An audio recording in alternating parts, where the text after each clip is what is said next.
Hi, I wanted to talk really briefly about something which I think is worth a little bit of a splurge on. Not a huge one, but a little bit, because it will save you money later. So if you have no money, no extra income to spend at all, then don't listen to this at all, just turn the video off. If you want to save money, but you do have a little bit to spend up front, or you might be perhaps coming up for a birthday or Christmas or something where you can get a present, I would highly recommend getting a Kindle. This is my Kindle, so I use this whenever I'm traveling anywhere, or even if I just have a spare few minutes at home and I can sit down and read something. This is definitely one of the things that I am glad I spent the money on when I did. I do love reading, and these are just a few of my favourite books. So I've got Stephen King Carrie, which I bought in an airport and read all the way home.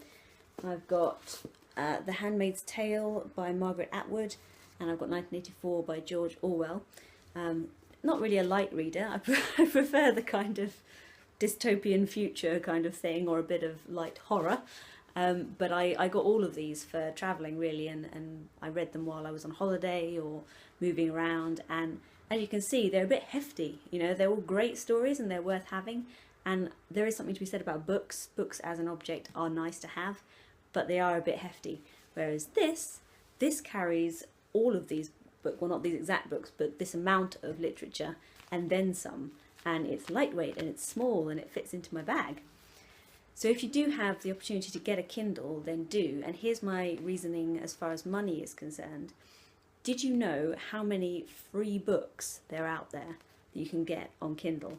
If you have a search on Amazon, or if you have a Kindle and you have a look on it, you'll see that there's like a whole library of free stuff. So for example, I have on my own Kindle A Haunted House by Walter Hubbell, or sorry, The Haunted House by Walter Hubbell.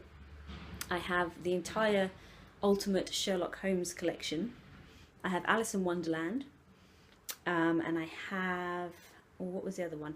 Lord Arthur Saville's Crime by Oscar Wilde. I have loads of stuff on here that's completely free, or some of them are I think like 20p as well, so if you don't get the free ones you can get ones that are like pence. And then I have a ton of other books. I have A Clockwork Orange, another light read. I have a couple of lighter ones, A Little Lady Agency and Finishing Touches.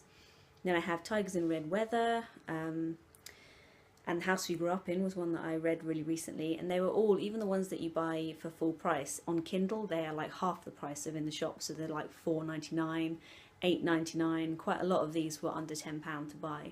And when you think that in a shop you'd have to pay for the whole book, the actual production of the book, if you get it on the Kindle it's so much cheaper. And if you don't have any money to spend at all, you can get the free books.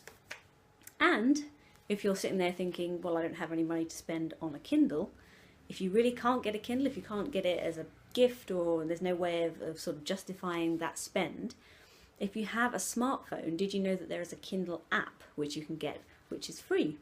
So I used to have a different tablet that wasn't that great, but it did have a Kindle app on it, which was free.